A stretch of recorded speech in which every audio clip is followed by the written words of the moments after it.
Hello guys, how is everything? Nice, still with some rusty English though, but nice. Still Hope we good. do it. Hope we do it better this time. Yeah, I think we did. I think we did pretty good the last time with Jenny, and it was an amazing interview as well. I agree. Yeah, let's tell that to every one of us. Like, Yeah, let's yeah. to us. Because we chopped everything that sounded bad. Yeah, like at least no one of us said like este, you know. I know. But you know what? I'm very excited today. Because we have a guest, and she has done amazing things with her career. And she has focused on empowering creators and artists through embracing technology and data. She has over 10 years of experience in the industry, doing everything from being signed as an artist when she was just a kid to cultivating campaigns in press and marketing. For more than 4 years, she covered album reviews, show reviews, conducting interviews for a magazine called Mind Equals Blown. Then she led national press and artist development campaigns for a handful of artists that included Noah Gunderson, Take It Back Sunday, just to name a few. She was a strategic partner manager on the artist development team at YouTube, where she worked closely with artists such as Lauf and Julia Michaels. Then she passed to Q&A Human Resources as the Director of Digital Platform Strategy, and now she's the Senior Media Partnership Manager for Talent at Reddit, where she helps artists build communities and a sense of belonging in the platform with their fans. She also serves on the Diversity and Inclusion Committee at Women in Music and is the founder of Cool Shit Cool People, where she advises clients like Downtown Records, VLBT3, Wide Eyed Entertainment regarding marketing strategy, digital strategy, artists and label relationships, among other things. So, people, I'm very excited to have María Gironas. Thanks for having me, y'all. What an intro. I just feel like I got my LinkedIn read to me. I'm into it. You have a dog. That's so cute. I'm so sorry. She was very needy, and I was like, I just got to put her on my lap. Otherwise, she'll start scratching or barking or something. I was about to say we missed in the intro, and now we noticed that she also has the cutest dog, or one of the cutest dogs. Yeah. Is that Ramona? This is Rosie, but very close. Rosie, Yeah. Okay. That's beautiful. This is the second pet we have on the podcast. Yes, the second one. Does she have an Instagram? She doesn't have an Instagram. Oh. It's funny. I just work in social media. So I was like, everyone wanted one. She has a hashtag, but I haven't used it in a few years. But if you go to my Instagram and go to her highlight, you will see the first day I got her to today and stuff like that. We are huge pet lovers here. We already followed a cut of a previous interview we had. So yeah. I love it. To start right now the interview, Maria, we wanted for you to talk a little bit to us about your job at Reddit, because we noticed that one of your goals is to appeal content creators to come to the platform and facilitate them to create content there. So we wanted for you just to talk a little bit about this, how is this achieved? For what content creators would you say Reddit is really good? And also, what are some tools that you think Reddit has that you haven't seen elsewhere? Yeah, so I guess as far as taking the scope out a little bit, the 4 pillars of a great platform product is cache, community, clout, and content. If platforms can generally help creators in those, even 2 of 4 of those categories and such like that, they're doing a pretty decent job as far as encouraging people on the platform. Right now, Reddit has community. It's one of the over 100,000 plus active communities in over 70 different countries with over millions of daily active users and such.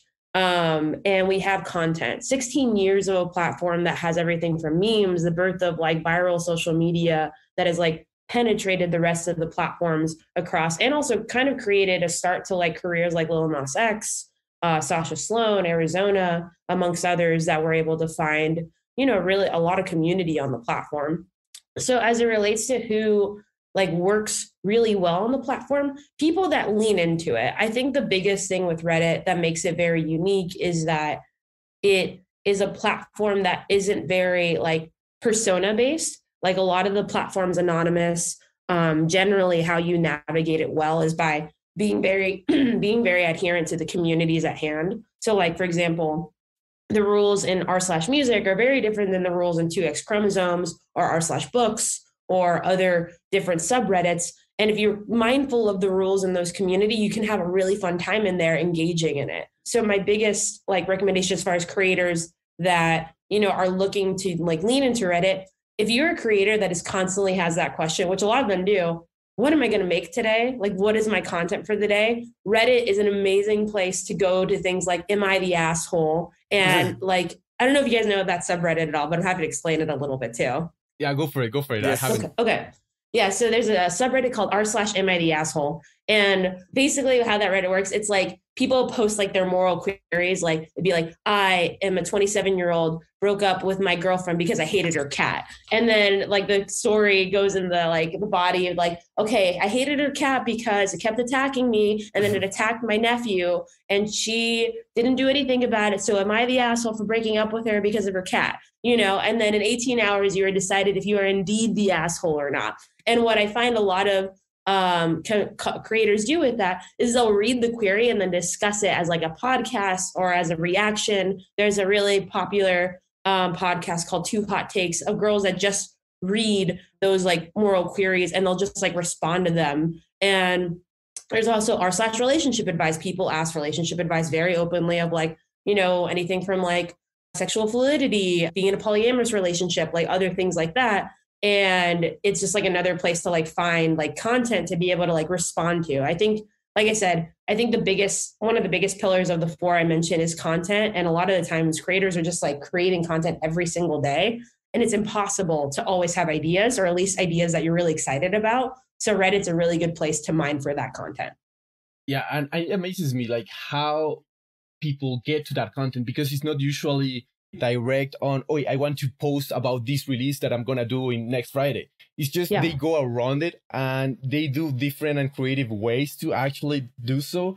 And one of it was the story about Lil Nas X that you just mentioned it, that he was only asking for the name of the song of his song, Old Town Road. Hey, what's the song that says blah, blah, blah, blah, which made people look for the song. It started like ranking up on Google and then like let people to stream the song. So what other creative and unique uses have you seen at Reddit so people can get inspired from?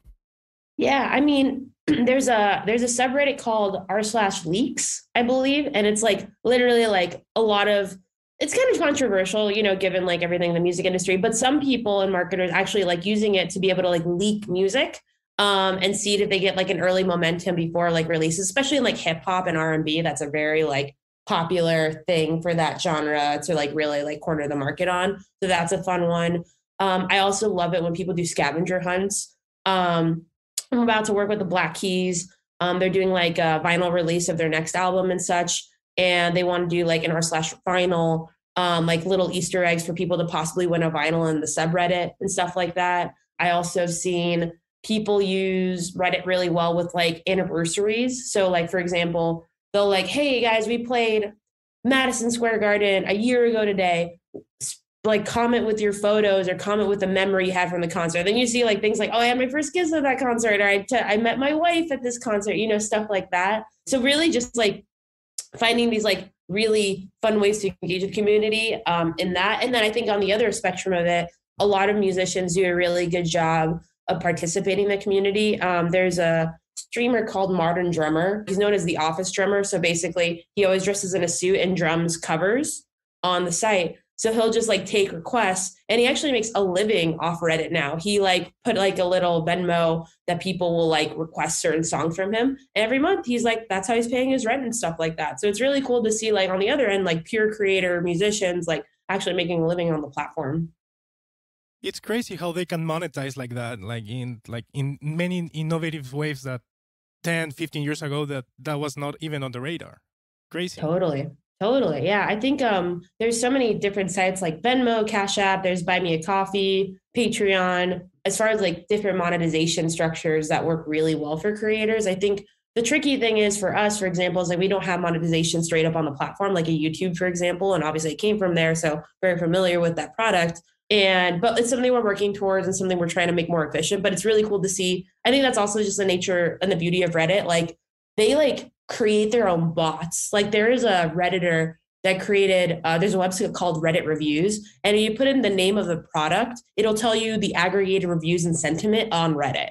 And that's just something they made, like not something we did at all. And there's a tool, a bot called AutoMod for a subreddits that like a community member created. Like no one on our team did that. We've helped make it better and stuff, but it was started completely by users. So it's just like really amazing to see the users really care enough about the platform to like want to like invest in it. That's great, Maria. Sorry. I just wanted to bring something that you said in an interview that I thought was really cool. That the best thing about working in Google, just bringing that experience a little here, it was that learning how to work at Google. That was like one of the best things you learn about it. So I wondered if you could share with us what were the key learnings for you as a professional nowadays that you apply in your working method at Reddit or other side hustles thanks to that experience. We know Google is like a very unique business model, and the way it works inside, it's very interesting. Yeah, I mean, I think Google is like the Harvard of companies. Like it is everything you think it is. Like there's food always like 6 feet away from you. You have like crazy bonus structures, money just for doing your job. Like we get like spot bonuses and stuff like that too over there. I think the biggest things I've learned from that though, working at Google, you learn a lot about like modern corporate structures. Like everything is based on a lot of like the foundation that Google created, like OKRs and KPIs. And if you don't know what those things are, objective key results and KPIs, key performance indexes, and basically any work that you do is dependent on what the output is. Whereas like in the music industry, I think it's pretty unique in that sometimes people just won't say something is good because it didn't feel good. Like literally it could be triple the sales numbers, triple the things. And I think sometimes there's like a little bit of a lack of data to prove like sentiment. Whereas Google, there's literally none of that. We do heavy research. You are constantly put at a bar of like, you have to accomplish this by the end of the quarter. You should be 50% by the middle of the quarter. So you're just like kind of working towards your way there. So it makes like a very highly efficient system. I think if I had to narrow it down to like probably 3 things I've learned at Google. One, making highly efficient systems. It's so important to create systems that enable you to optimize your workflow. Everything from like learning about different column structures, work back plans, go-to-market strategies, learning how to manage OKRs and KPIs and figuring out like how you set those for yourself and your team. Also making sure to like keep in mind progress and communicating that to your leadership. Like that's a big thing that I think a lot of people don't really do very well. Not to their fault, it's just like a learned skill. It's like being able to like say, hey, this is where I'm at with this. This is my blocker, or this is where it's going well or not going well. Can you help me with this blocker or help me move through that? The second thing I'd probably say is navigating wealth at Google. Like I grew up in poverty and it was like being surrounded by that much money. I was very culture shocked. There's only 2 times in my life I was culture shocked. And that was one of them. Like working at Google was like a time where I was just like, felt very overwhelmed and uncomfortable by the amount of money I was making and the amount of wealth I was surrounded by. Like it would be like things like, hey, like I really want to go to Nashville, and I'd make a budget and it'd be like me staying at a hostel, like trying to like conserve as much money. And then they'd be like, here, let me give you like $8,000 to go. And I was like, holy I do not need, like I've functioned throughout life without money. I don't need it. And so I think I've kind of learned this balance of like, having the skill to know where I put my fork, which one I need to use in order, and also still ordering from McDonald's because I will always love it. You know what I'm saying? And I think lastly, working at Google is a true exercise in understanding what you want out of your life. I think Google is an amazing company that offers you, it's a work to live, not a live to work, meaning like music industry is a live to work. Like you generally enter that industry, like knowing that you're not probably going to pay it very much. You love the benefits of the events, being in music, like creating these amazing campaigns. Google, like you could have very much like an 11 to 2 job or a 9 to 5 and never like see these people or talk to them after the fact, respectfully, of course, because they're all amazing and beautiful and wonderful. But I definitely was shocked at like the possibility of what a balanced work life could be. But I also was like really struck by my own needs and values. Like I didn't like working 11 to 2. I wanted to like do more. And it was really hard at that company to do more because it's very individual contributor model. So basically in a business, how Google has optimized to be able to scale their businesses is hiring people for very particular roles. It's very rare that you put on many hats at that company. And people that say that absolutely do not have many hats. you're doing one hat and you're wearing that hat through the entire time and you're just like adding projects.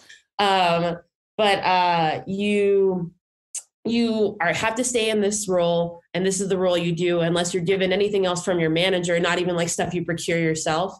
And I know people that would like that, like being able to like navigate your career journey and like being it given to you. That's awesome. But being, navigating that space where you're trying to, I don't know, like figuring out if you're really want that. Like I wanted to be able to do a lot of more guerrilla shit and stuff in my career. And I knew I couldn't do that at Google. So that was a big reason why I left. It just taught me a lot of that. That's amazing, Maria. And like, I want to actually link what you just said at the end, because like doing what you want, what you like, and we saw like when we did our research for this episode and everything, we saw the big passion you have working with communities, with marginalized communities, and in general with communities. Reddit as an example, of course. And a key thing of communities is this sense of belonging that they have to have in order to work. So for us, it has been really like difficult to like understand how do you think communities manage to like make every member like bring this sense of belonging, because at the end that's what makes a strong community. Yeah, totally. I mean, I think in the end, I think Reddit's like philosophy is bringing community belonging to everyone in the world, right? And I think what made Reddit so good at that is two things. One, the anonymity, like being able to literally say your like darkest feelings or your like highest highs and lowest lows without feeling the pressure of like, I don't know, like being compared to like society's like norms of insert whatever, beauty, sex, like ethnicity and stuff like that. And just like being yourself with just your thoughts, like what a concept, And the second, I think creating a culture of like rules and basically like for that one in particular, like I mentioned, every subreddit has particular rules on the sidebar that you have to adhere to them. Like, yeah, exactly. Like even the moderators, like they're like, sometimes what's funny too, it's like new moderators that join a certain subreddit, they get like hand slapped because they're like, no, this is like the rules. This is like, we're not veering from the rules. And they will like vote by committee if they want to change a rule. So it can't just be something like someone's like, we're changing it now, stuff like that. And so I think that's what makes Reddit really special, is just being able to like be 100% yourself on the platform without feeling the pressure of like societal norms. And then not to mention knowing that like where the lanes you can really like navigate very well. I had one subreddit that always like hits home. It's called coming out r/coming out. And I think it's like either coming out story or coming out, something like that. But it's literally like, LGBTQIA community, like saying their coming out story. And some of the story is heartbreaking, like talking about like families that completely like kick them out and now they're homeless, to wholly accepted and they're like just got married with the partner that they were like announcing themselves with. And like, you just can't be that honest on certain parts of the internet without I don't know, just like people like bullying you in some capacity, or be, I don't know, just like afraid of your family seeing it too, and that makes it a really beautiful space as far as Reddit goes.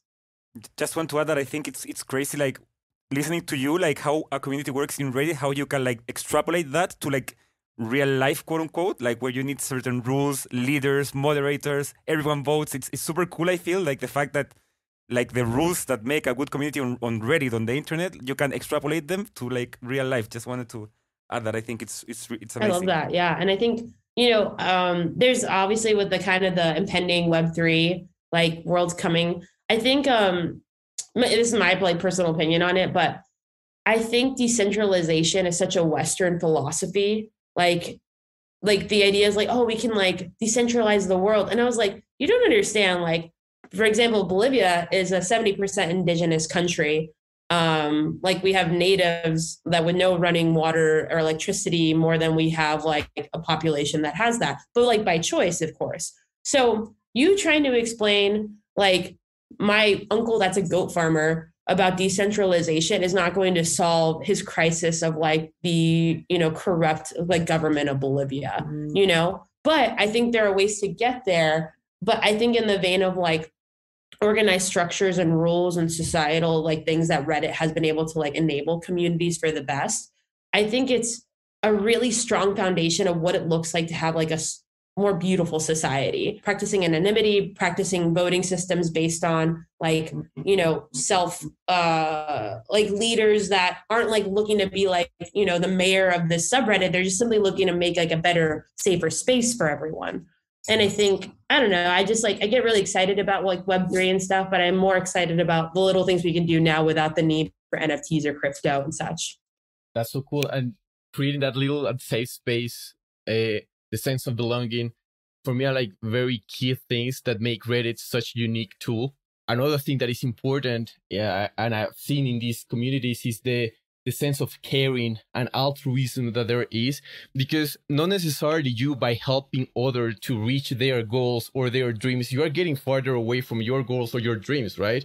That's something amazing that community, that kind of community achieves. Yeah. I mean, I think I like swore off platforms after my time at YouTube, but I'm really grateful that I accepted the job here at Reddit, because it's reminded me like, oh yeah, there's a lot of power and a lot of good people wanting to do some really lovely things. I think of like Wall Street Bets. I think of like Random Acts of Kindness subreddit. I think of, there's this really cool story of this woman who, her son is like a sneakerhead, and there's a r/sneakerheads community, and she posted, sorry, my dog is sad. Oh. You're okay. There's a post, she didn't really know like how to navigate Reddit, but she posted an r/sneakerhead community, which is the community of like people that like, you know Jordans 1 through 23. Like they're like very proficient on the matter. She just posted, hey, like my 8-year-old son really likes sneakers and I have no idea what to do. And so you see this like flood of comments of like, here's what you should get him. Here's the deal you can get. I can even give you these free ones for him. And it's just like beautiful. Like these like very human acts, very humane acts of true kindness is like what I live for on the platform, truly. I love how like you've mentioned several examples of communities, and I feel that every community is different, like by itself. It's like forming and it's building itself, and it's so interesting because I feel like that is also something that attracts artists in a way that they also want to build their own communities in a way that I want my community to be like supporting me and kind to each other, and they're always looking for new places, new platforms where they can interact with them. First, like social media, we have seen this happening like on Instagram, TikTok, YouTube, Reddit. So, but at the same time, some artists are a little bit resistant, hesitant when there's like a new platform coming. Yeah. So, and your role and your experience, how is this conversation with artists or their teams in order for them to kind of like, hey, you can try this, like there's no need for you to be scared, or like how is this conversation? Yeah, I mean, that's a really good question. I think there's a couple things to understand about working at a platform too, to like preface this. So when you work at a platform like Spotify, Apple Music, Google, Amazon, like whatever, your job for roles like the ones I had, or like artist relations roles, talent relations roles, creator relations roles, things like that. Your job is to sell. And you're not selling like cars, and you're not selling financially and stuff like that. You are selling like, we need you to use this product before the end of the quarter at a certain amount of time. The role is to accomplish like a certain amount of downloads, a certain amount of like product adoptions, insert whatever. So oftentimes when you're talking to these like talent relations, creator relations people, they are trying to sell you something. And I think what has happened as a result of that is you get a lot of selling of products that you just have to do because you want to get to another place. I think about Spotify, for example. Right now, they're pushing a product called Blend. Blend is like they had a similar tool, but it's like a collaborative playlist tool. But now you can do it up to 10 people and stuff. I think it's a pretty cool concept. Not dogging on it or anything, but I think the problem I have with that is there are a lot of other issues to solve, like on Spotify, before we even get to a place to like continue to push other things. So that's where I find it really frustrating working at platforms. Sometimes you're like having to push product that doesn't really feel like it's hitting the head on like what the issues are necessarily for creators. So to your question about how do you like sell like a products that, like how do you constantly sell a product when people are coming to you and stuff and explaining it to like management teams and stuff like that? It's an interesting dance. Like you kind of have three buckets of people. Like one bucket is people that are just going to say yes because they know it's going to be fruitful for them in the future. Even if they don't like the product, even if it's not useful to them, they're going to use YouTube Premieres because they know that's going to help them get more stuff at YouTube later. They're going to use Spotify Blend because they know it's going to help them get maybe a playlist later. The second bucket of people are, rightfully so, people that are questioning, like, I don't really want to do this, or this doesn't make sense for my artist. So does that mean I don't get support, or does that mean, like, are you just trying to push this to me so I can get it done? That is like extremely valid and probably what I've dealt with the least, to be honest. But at the same time, like, I feel for them. Like, I remember selling things and I'm just like, I know this is like, I would just like put my hands in there, like, listen, I know this isn't what you need right now, but if you want to get to here, I need you to help me get to here for you. And then we go from there. And the last bucket is people that will just don't, will not engage with anything and will not like want to use product in any capacity. They're more interested in getting something else. And sometimes you can't. So I think it's a bit of a double-edged sword working in a platform where it's like you feel like you have a lot of autonomy, but at the same time, you're just kind of like selling a lot of things that might not be super helpful at the time for certain artists or make sense for them for that matter. There are certain products on any platform that like they kind of boast like anyone can use this, but it's like, can Moses Sumney use this? Can Prince use this? Can, is it take away from true art in some capacity? Yeah. But I think what makes Reddit a little different and what I've really wanted to like capture in this role, and me and my manager, Barry, and I strongly agree on it. We want to tell people like, you cannot make money on this platform. You cannot create videos on it. You cannot do all these different things on it. But what you can do and what we can help with is helping you think about what content you can create on it. So we're just coming from it from a place of like, what can we do for you? And if that's not interesting in that's totally fine. Like, we just want to offer what we can do for you. And I think honestly, a lot of platforms kind of approach it that way, but sometimes what they can't do for you is what they have to do for you, Yeah, absolutely. And it must be very difficult sometimes to sell like this community idea when the community itself is anonymous, right?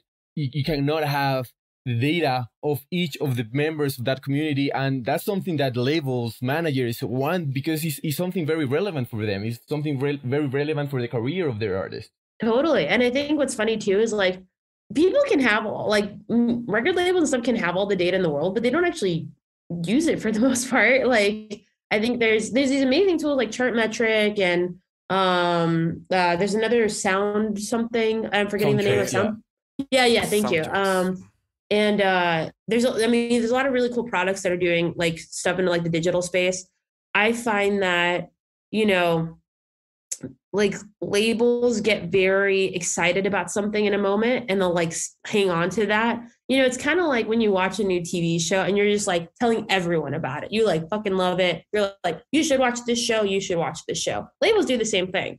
So like, for example, there's a label I've been working with that they're like, oh, we really had to push pre-saves. Like, and it's just like the attention of that just it's coming with a different energy. And it's like, you've always had to push pre-saves. This is not a new thing. This is like a very like prominent thing for the Spotify algorithm or Apple Music algorithm at that is very important and be indicative of like success as you start out with a song. So everyone was like, let's get into YouTube and really dive into it. And they'll hire like these 20 group, like a whole team division devoted to YouTube. And now they're like, let's do NFTs. Let's do this now and stuff like that. So I feel like it's just so tactical and less strategic sometimes. And also not to say like labels aren't doing really cool things. I think they are. It's just, I feel like most things with data and such, like people don't actually understand how to use it. Data can be interpreted for whoever the eye of the beholder is. And that is like the problem. You have to look at data extremely objectively, not like with an emotional pull to it. And I think that's a lot of the problem in music. Like there's no like people that understand that, okay, 80% of this means we have 80% of this. Not 80% of this is because we did this one thing and then after it's like, no. Like stuff like that. I heard you in the We're All My Friends podcast with Andrew, like you said that there was 69% of the Reddit community that don't have a TikTok account. Yeah. Which I found very interesting because everybody's competing for consumers' attention. And like that's a big number of the community. So I wondered, what does that data tells you about the Reddit community? And what opportunities have you detected from that information? Yeah, and actually, we just updated that stat too, which is fun. So it's 58% now. So 58% of Redditors do not have a TikTok account. But basically, what you can kind of so there's a concept called unduplicated reach per platform. So basically, it just means the reach that is not available on other platforms. So Facebook has like a certain amount of unduplicated reach. Twitter does and stuff like that. They probably have stats like this many percent of people don't have Reddit and stuff like that. As it relates to Reddit, what that tells me is that it's uncharted territory. So 30% of Reddit users don't have any other social media platform, which is another interesting stat. So if you can imagine, this is their main source of like information, social sharing community that they get without any need of like an Instagram or any other platform. So on a basis where you can interpret, there are people that have preferences on one platform or another. And then, so this is kind of where the data thing comes in, right? What the natural inclination for someone that doesn't work with a lot of data will probably be like, oh, that means they like writing things instead of photos. And it's like, no, like what that stat is telling, what that stat is solely telling me is 30% of people do not have any other social media account because of Reddit. So from there, you have to understand, why is that 30% only like Reddit? Like, what do they use it for? Like, is it because of this, this, and this? And that's a whole other data set you need to present to. So what we can interpret now is that, 58% of Redditors don't have a TikTok account. And then as that relates to the set of 30% that don't have a Reddit account at all, there's kind of an assumption there from like, just like within that data topic itself, like, so if they probably don't have a TikTok account, there's possibly an overlap of a Venn diagram of people that don't have TikTok and just use Reddit solely, right? And then there's other like, Venn diagram crossovers where it's like probably, they don't have a Snapchat account. They probably don't use any other, you only use Reddit and stuff like that. So that's what you can interpret from that now. But I'm interested in getting deeper into that and seeing like, why is someone only using Reddit? Like, what does it do for you? And what's the average age of you? Like, where you've been a doctor for years? Are you new to the platform and stuff like that? So that's where like my head gets scratched as far as figuring out what to do next with that. It's great information. And I mean, the more you go on, like you will get more data along the communities and you'll see what works and what doesn't and what platforms are like starting to become more meaningful to other people in the community. But I wanted to go to the consumer attention part of it, the question, because I think like it's super important what companies are like keeping the competition on top, like for the time attention span. So I know that you are taking very seriously representing and fighting for artists for the better good. Like that's something that describes you. Yeah. And the more we discover the industry, there are a lot of great talents in many ways that don't have the same opportunities in the industry. So I wanted to ask you, what advice can you give to these marginalized communities, content creators, and artists that are fighting for the attention span war? Yeah. I mean, there's kind of levels to that question for me, and I've been thinking a lot about it since I saw it. And first and foremost, if you are a large artist, like Bad Bunnies of the world and things like that, not saying they aren't contributing to the community, but like ways to like truly contribute are things like, playing your hometowns, like showing your community how that you can like escape whatever situation they're in and they're not born into their circumstance. I think basically a lot of the work I do in diversity and inclusion, one of the most important things to really take away generational poverty, education, and things like that is by people coming back to their communities. Oftentimes people will leave to major countries, cities, things like that to be able to, have their own individual lives. And I think obviously, as an individual person, you don't know anything to society as far as like what you need over others, because you can't fill other cups without yours being full. But I think as it relates to like truly changing our communities, you have to come back to it. You have to provide education. You have to like be there, answer questions, provide resources and such like that. And honestly, at the end of it, if people don't accept it, that's a whole other thing. The second thing, as far as like developing creators and artists and such that are from these marginalized communities and things, making content consistently and optimizing for it constantly. to the point about data we've made earlier and such, like if you're making a video a day and you're finding that every time you do a dance video, it works way better than everything else. So to optimize, you can't keep doing the thing that's not working as well, over index on the thing that's working well and continue from there. So just continuing to like optimize for those type of like those stats you notice, those trends you notice and stuff like that. There's a Latin girl group I work with called Angel 22, and they made like a whole like spreadsheet of their TikToks of like showing like, okay, this is the one that works. These are the ones that work best. We're going to do more of these. And then we're going to try to do this to develop it more because it seems like it's going like right there with us too. So it's like, it's possible to like do those kind of spreadsheets and take that kind of initiative. The last thing is be a business person, you know, like think about how, you know, I think there's two things with that. There's this like interview with Ed Sheeran I always really like to reference because it's like really like changed the way I looked at things. But basically he was running late to a BBC interview or something like that. And the interviewer was like being really cheeky and was like, oh, like, how's the job going? And he's coming from the studio. He's like, that wasn't the job. This is the job. Me talking to you is the job. And I always like that sentiment because I think that's it. Like social media or marketing and such, that is the 9 to 5. That is the part that you just have to do for a couple hours a day in order to get to do the thing you want to do. And if you treat that like the job, like the suit that you got to wear for a few hours in order to do the thing, and then you get to go do whatever you want, like I think that mindset will change your life. Like if you are trying to make social media a fun thing and you don't like it, or if you're trying to make press a fun thing and you don't like it, you will just continue to resent it if you're not being honest with yourself. So figuring out if it brings you joy, if it doesn't bring you joy, and if it doesn't bring you joy, making it a thing that are like, got to do this to get out of it and then do that. And that is a business mindset to me. Like you have to do these things that can make you feel a lot of friction to get to a place where you're just like getting a summit high from the, you know, from the mountain you just climbed from it. So things like that to think about as far as a developing creator, really.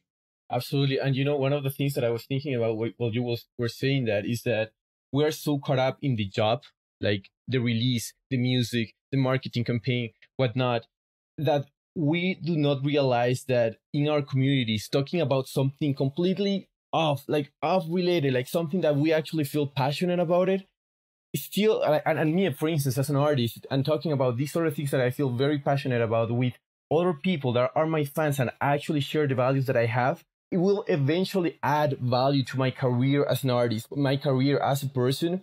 And it will eventually, or maybe not, talk about the release. But that is not the idea. It's the things that I'm building here with them. That is another phase, another dimension to my career. Totally. I think that you hit on so many important points there. I think the biggest thing is like a lot of people in their life will think that once this happens to me, this will change about myself. It absolutely never does. If anything, it gets harder as things in life like change. Like if you want to work out, getting a Peloton bike is it's probably going to make you more possible and more efficient. But if you work out now, you will develop habits to be able to like do that more efficiently. And I think with music and in business, if you make smarter business decisions now or make like mistakes, and right now it's not going to be as big as the multi-million-dollar deal you signed. And now you're like trapped, like, you know, and you're all building up to something. And I think that's the biggest thing too, as far as like going back to your question, Eric, about like marginalized communities. I think one of the things I realized when I got the job at Google, I felt like that was my peak. I was like 24, 23 years old. And I was like, this is the shit they make like movies about people that look like me for. You know what I'm saying? Like they're like, oh, like this is my Coach Carter. Like, you know what I'm saying? Like, and like people fucking love, like, you know, people love making sob stories about like people of color and stuff. And I think a lot of that's really beautiful. Like I get it. Like they're trying to like show that you can achieve like these amazing like milestones that change your life from what the situation you're in. But that's not the end of the story, you know? Like I realized working at Google that I didn't want to work there. And how crazy of a thought of like a young Maria with my parents, you know, immigrated to this country would have been like, I don't want to work at Google anymore, you know? Yeah. But that's it. Like, it's not the end of your story. And it's not like, it's not the thing that defines you. You continue to define your career. It is a non-linear thing. If you one day wanted to go sell ice cream, be the fucking best ice cream salesman. If you want to be the CEO of a label, you can do that too. It's all about these tiny decisions and these moments in your life that you realize, do I want this or do I not? And working towards the things you want and working away from the things you don't, you know? Absolutely, absolutely. And one of the things is that you just said is like finding that purpose, finding that value. It's like always finding that thing that motivates you. And one of the things I caught from the podcast that you were interviewed in Where Are All My Friends, which is amazing podcast. Go and I am plugging it right now because it was a very cool conversation that you guys had. So I heard that I like investing in business only led by LGBTQI plus owners. So marginal, BIPOC and LGBT, but yeah, correct. Yeah. So I like the perspective of giving back and educating and enact real change in those parts that you see in the community or the business or the industry that aren't actually working. So I guess my question is like, what would be your advice to people that not only want to give back, but want also to start investing in projects that they see potential and the values are aligned to them? Totally.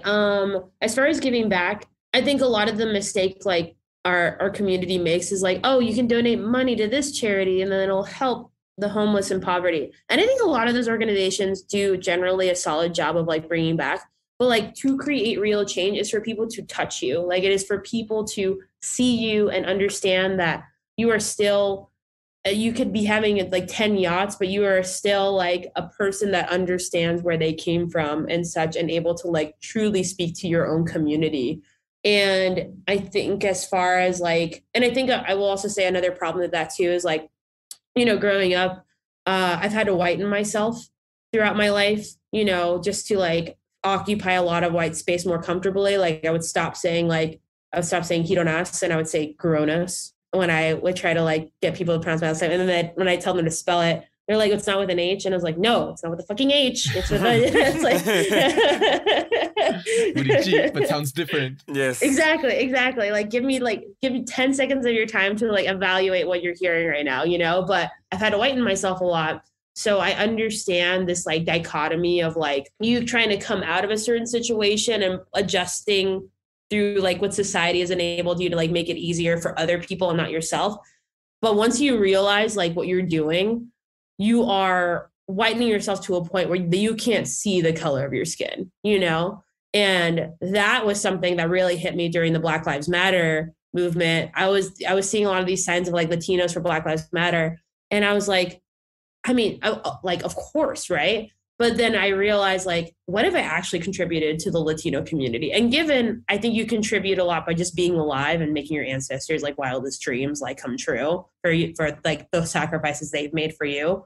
But it doesn't just stop there. I think complacency, what hurts diversity and inclusion. People when they're like, okay, we've done enough. Like we've donated money, like we've done this. So we have to continue to do the work that is our lives. Like this isn't just something that I believe in or passionate about. This is like my daily life of being Latino in these spaces. And I have to do something about it to make sure other people are looking like me in these rooms. So as it relates to like investing and such, the reason I chose BIPOC and LGBT companies to invest in, even if the company goes up or anything like that, I would rather live my life giving to people I trust and seeing spaces being entered in a way with all the mistakes that may happen with it than like just investing into a company that, you know, has all the fruit possible and way more of the odds with them. You know, like I think that's been what's interesting to me about investing. Like there's a couple companies I invested in that didn't turn out well, but we're getting closer to more people looking like us and other members of our peer groups in the Black community, Asian community, LGBT, trans, and queer. And seeing more of that in like the Fortune 500 and IPOing and going to stock and such like that. Like, I think that is what excites me most about it. And I think the tricks to investing are you know, it is your money and you have a right to ask all the questions you want. And you have a right to see all the documentation, anything that you need to like feel more comfortable about the investment itself. So like, and I think there's often the case where like, you know, you're giving money to people and you're like, oh, like it's fine. Like you can, you know what I'm saying? Like you trust them and they're friends. And it's very easy for our culture to like be very familial with strangers and such like that. But, you know, you have to be a business person. Like, you're like, okay, like, what are you expecting your sales to be in a quarter? Like, what is this stock going to be worth when we're out to market? Like, can I buy more stock over time? Or sorry, or equity is what I'm saying. We buy more equity over time because I'm a founding member. Like, what do I get now versus later and stuff like that? I think the second thing, as far as like investing and such goes, is like, do a lot of research into the peer group they have. Like, if they have other companies that have invested in them, you know, seeing like that company also invested in Uber, you know, like that's a very good indicative thing. I'm like, okay, you know, they're doing a lot of stuff there. Like, that means there's something here that's really interesting to me. Lastly, it's seeing if you can actually help. To be a proper investor and how you make real change in that field, let alone like look really good for being referred to other investments, is if you can actually like give like help in like ways of like advice, connections, other interests and stuff. And if you don't have a lot of that right now, I think being able to invest financially is a really great start. And then from there, like being with the business and like hand holding them through certain like processes and milestones can really speak volumes to like your work, and also can even get you jobs through it. Like, I've had a few friends that I had a friend of mine, there's a company called RapChat that I really love. One of the CEOs and founders is Seth Miller, and JJ, his CFO, was actually part of the capital investment firm that invested money into RapChat. And they just got along so well, he became the CFO. And I love that. Like, I think like just showing like how much he was involved in that process and then wanting to transition over to the other side of it, I think that's like really, really cool. And I see a lot of that happening too. Absolutely, you know, and one of the things that you just mentioned is that when it comes to investing, I'm very into art, and I want to start like investing into art, but I want to get advice like how to start like becoming a patron to different artists. And I was having a conversation with Troy Carter the other day, and he was saying like one of the most important things is that you have to support them when they need you. Because once they are big, they don't need you anymore, right? They are okay. They are doing just fine. But when they need you, instead, when they don't have how to pay the rent, when they are about to lose their studio, when they don't have for the supplies to do their own art, that's the moment that they need you, and they will cherish those moments for the rest of their careers. Totally. I think, yeah, I mean, I think Troy's totally right. And I think the thing to be conscious of too, though, is like, sometimes those artists aren't getting things, not because it's like they're shit out of luck. It's just sometimes they're making bad decisions. So being very conscious and once again, doing the research, like understanding why this isn't happening. I've definitely invested in artists that I was like, I love the music. I love them as people and stuff like that. But I realized they're spending that money they're being given on drugs. So that's why they can't afford studio time. Or, you know, they're, you know, in a financial situation that they put themselves in and stuff like that. I don't say that people don't need help by any means of the word, but more of the point being like, you do have to protect yourself in order to give to others. And a part of that is doing like research and properly understanding the situation. I think along with that too, this is, I can't remember because you brought up Troy. I can't remember if Troy told me this or someone else on the team, but there was something he said to me that always like comes back in my mind, being undeniable. When you are working on a team with an artist, manager, or even any other business and industry, when you make yourself undeniable, there is no question of like that you will be along for the ride, or that you deserve the promos, or that you deserve things like that.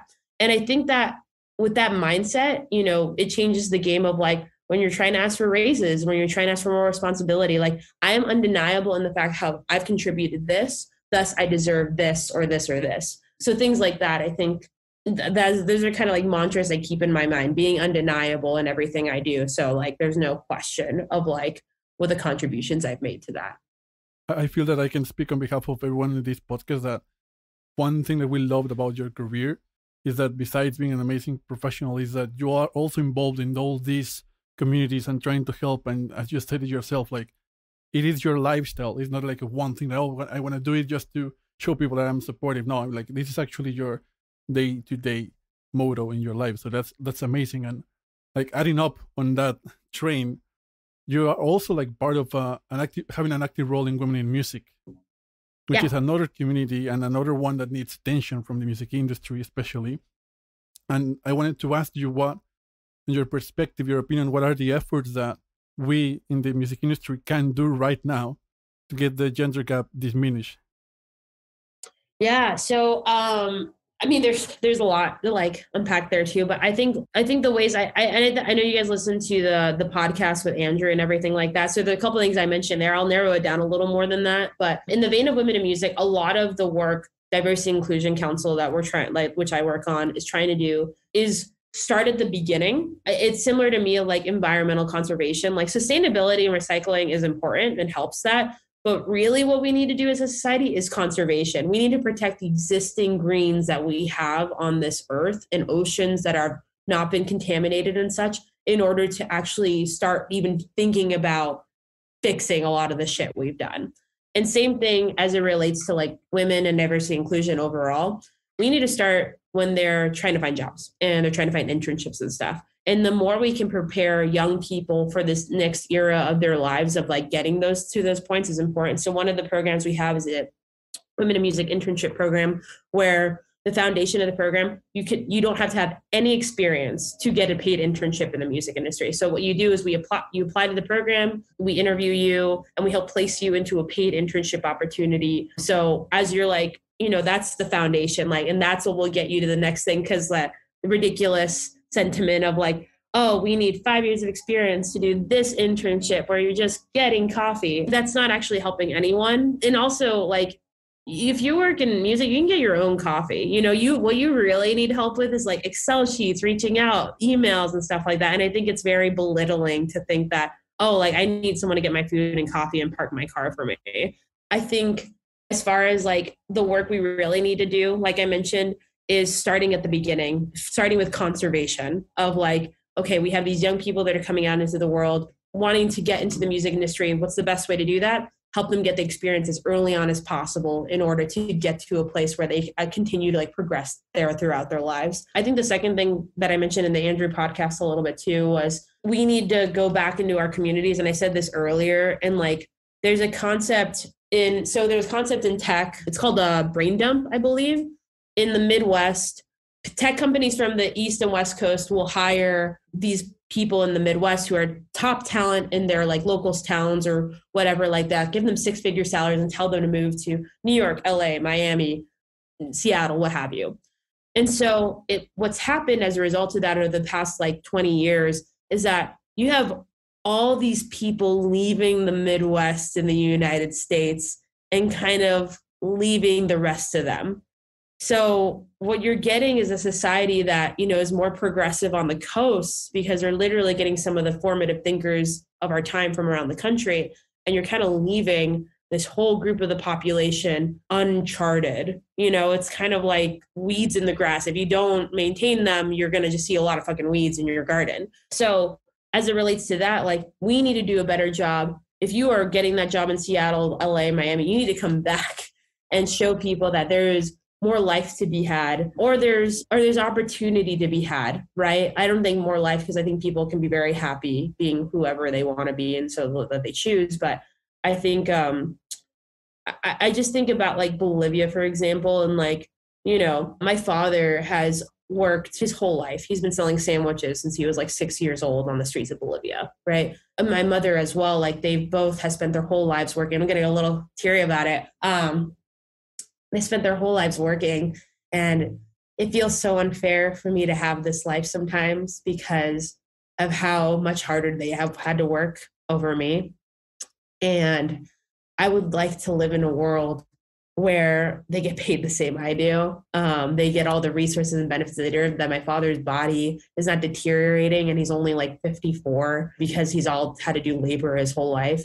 And I think there's a world in Bolivia, or any of our countries for that matter, with like native populations that don't have to like work their bodies so hard that they have to like see them die at younger ages or be, not have like proper medical care and stuff like that. Like that's what I want for us. Like be able to come back to your communities means changing the way that you saw your hometown growing up and such. Absolutely. I think what you just mentioned is so important. Representation nowadays is so important in so many things. Going back to what you were saying and investing, like seeing that there are more Latin American or Latinos or Latinx over there that are representing younger generations, because you see them, they are investing and they are in Silicon Valley and they are actually getting investors to trust in them, not just in their ideas, but in them as people. Exactly.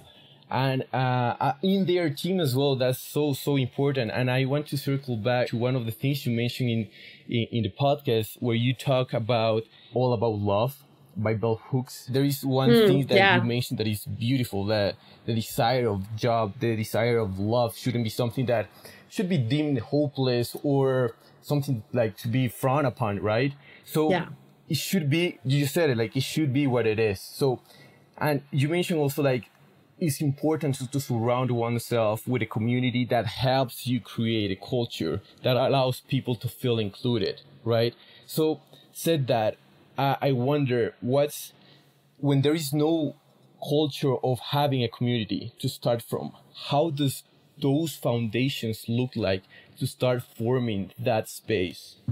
Ooh, that's such a good question. I feel like I'm just really learning the answer to that, to be honest. And also keep in mind, I'm 27. I don't have all the answers or anything. If anything, I've learned most of my answers in the past 3 years of my life. But I think I feel like personally, I've had to go through a lot of core friendships and relationships in my life in order to realize like what I really needed. And also I think too, like, I wouldn't say maybe through sounds too negative, but just because something doesn't last forever doesn't mean it wasn't great, you know? And I think I think in order to create a foundation of people in your life that will like build you up and support you, man, how do I explain this? I think that oftentimes we think certain things are going to give us answers, but honestly, you become so much self-aware as you get older as an adult. Everything from like preferences of food to things you like to go to, things you like to do, and those things change over time. And I think people are the same. I think when I was younger, I probably liked hanging out with more people that loved watching Hannah Montana. And that was basically my main preference of like friends. As I've gotten older, I like people that have are active in the political community, that aren't afraid to talk about like hard issues, that would allow me the space to be able to speak more to like emotional things that are going on in my life and understand it, or even are just like understanding of it. You know, I feel like for me, as I got older, I need to be with more people of color. I have a lot of like personal trouble. Like it's hard to explain to a white person sometimes what I'm going through, and it's exhausting, frankly, but there are some people in my life that are amazing and very understanding. So I guess to get to the foundation part of this, you're going to change in your life the people that you need around you, and that's okay. And honestly, if you're not losing friends, you're not growing at all. And sometimes those things aren't clean breaks and stuff, but it's all in the benefit of trying to find your tribe of people that will help nurture you in a way. And I think the tricky thing is, I will say that like becoming self-aware is you have that with time. Like you could be an old soul when you're like a kid and stuff. And I very much was like, and a lot of people would tell me that I didn't know anything. I really didn't. And I used to see people say like, you don't know anything. I was like, you're wrong. But I've come to realize how some of the like silly decisions I made when I was a kid and stuff like that, but how that like made me a person. So I think if you're looking to form your tribe, if you will, look at your peers, don't look at the people up here. The earlier you can switch your mind on that. Like I think oftentimes when I was growing up, I was like, I just wanted to be friends with like the leaders, the managers and stuff like that. And I would be so less interested in the people next to me. But the sooner you realize how unimportant they are, like, like the sooner you will like find success, is because like, I like all of my friends are my peers now. I remember this like hungering so bad to like be friends with like the managers and like the heads and stuff like that. But I realized there wasn't any fruit to bear from there. Or if they were, you know, interested in like mentoring me, that can only come so far. Like you can't talk to them all the time about all these issues in your life. And you kind of want people in your life that you could talk to about anything, you know, or people that you have people that you can talk to everything about, and people you can talk to about certain things. I think you need the balance of both. That's the other thing too, I would say. Realizing that people can't fulfill your every need and desire. So like I have friends that I play soccer with, and I have friends who fucking hate soccer, but they're not the people I go ask to play soccer, you know? And I think honestly, the last thing I'd probably say to this is just like, if you're lucky enough to have an amazing family and friends that you grew up with, primos and primas or however, you know, definitely preserve that as much as you can. And if you're not so lucky, you know, your chosen family, whoever you have chosen to like surround you with, take care of that extremely.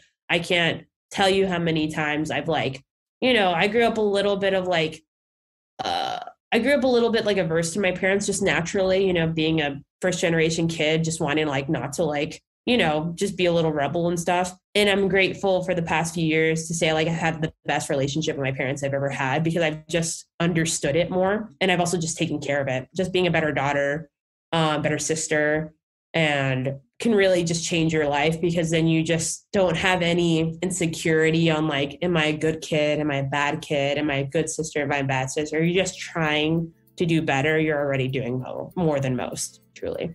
That's amazing. And Maria, I'm so sad. I'm so sad because the conversation has come to an end, you know, and you just opened so many doors that we can go like, right into. But Maria, like, thank you so much for sharing with us, getting real with us, sharing your experience and your knowledge with us. It was beautiful. I think you left a lot of jewels for people to learn, not just in their careers, but in their personal lives as well. So thank you for coming. Yes. Oh my God, absolutely. My pleasure. You have such great questions. I appreciate all the research and honestly, just lovely to just speak with fellow brethren. So thank you. No, thank you. So round of applause. It was amazing. Maria, do you want to leave one last message, your social media, where people can find you? I don't know. Sure. My social media is María Gironas. So it's Gironas. But you can find me anywhere there. I work at Reddit, so feel free to hit me up with any Reddit stuff. And I also do a lot of consulting on the side, so feel free to hit me up with any questions on music industry and such. So happy to help. Thank you so much, Maria. Thank you so much. And guys, we'll see you next week with another great interview. Maria, again, big hugs, big kisses. Yes. Take care. Have a great day. Thank you so much. Bye. Bye. Hey, muchas gracias por escucharnos y no olvides de seguirnos en Spotify, Apple Music, Pandora o la plataforma digital que sea de tu preferencia. Si te gustó el podcast, no olvides recomendarnos a tu grupo de amigos o colegas, ya que esa es la mejor manera de que sigamos creciendo la comunidad. También nos puedes encontrar en Instagram, Facebook y YouTube como 8000 Kilómetros Podcast. Cualquier comentario, duda o sugerencia es más que bienvenida y nos vemos en el siguiente episodio.